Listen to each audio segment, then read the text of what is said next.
Grandma Harriet's genius recipe. It's magnificent. So anyway, so this is what I do so that we are completely level now. So all my cookies will bake at the same time and all that good stuff. So I'm gonna make some for the ghosts and some for the pumpkins. Wait till you see what we have really cool things in store for that, by the way, for the ghosts and pumpkins. It's kind of cool. Anyway, there's my cookie tip. That's all I got. You see it, normally you have to get under there and you beef them up. So baking spray, see there, that's what they usually do. Baking spray with flour, and you see it just leaps out. Neat. So what I'm gonna do is I'm gonna make a bunch of these. I'm gonna bake them, and I will be back in about an hour. These are out of the oven and they're cooling. Look at how completely consistent they are. That's pretty cool. And that's because I used my little rolling pin guide things. So I know that people make ones that fit on the rolling pin too.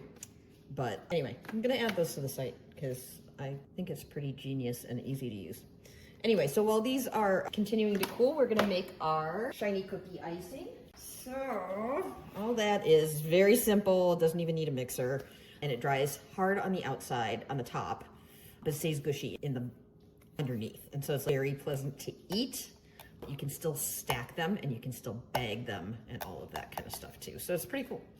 So that's just normal powdered sugar. The reason I'm sifting it is because I'm gonna add Wickedly White because it's translucent.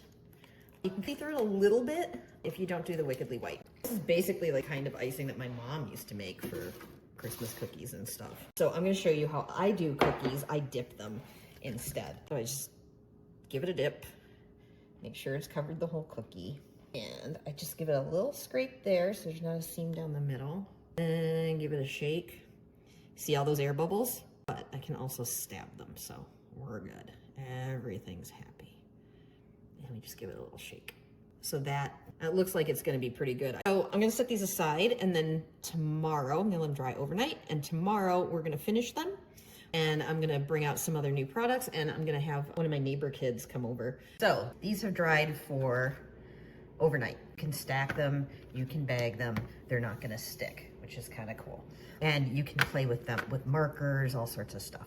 But I'm going to see, as I always do live, how these work with my new icing sheets. I've got my Wicked Sticky Edible Glue, and we're gonna use a very little bit. So this is basically an edible sticker now.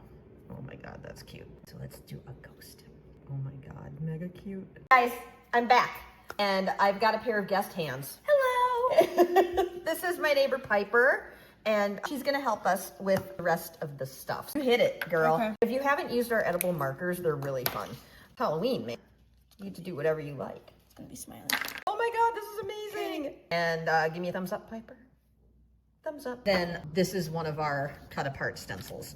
So I'm just gonna snip here. They are made to fit the stencil genie if you are a stencil genie person. And I think everybody should be a stencil genie person because it's amazing and it holds. So check my site out, search stencil genie, and you'll see a video on how to use that. I forgot to grab one. So we're gonna wing it. So I'm just gonna try and hold it down gently. Put the royal over the cookie. And get rid of all that extra. You can do that. That's adorable. These stencil really well on the Oreo and Nutter Butter because it's completely flat. So anyway, all the possibilities, guys. Oh, spooky.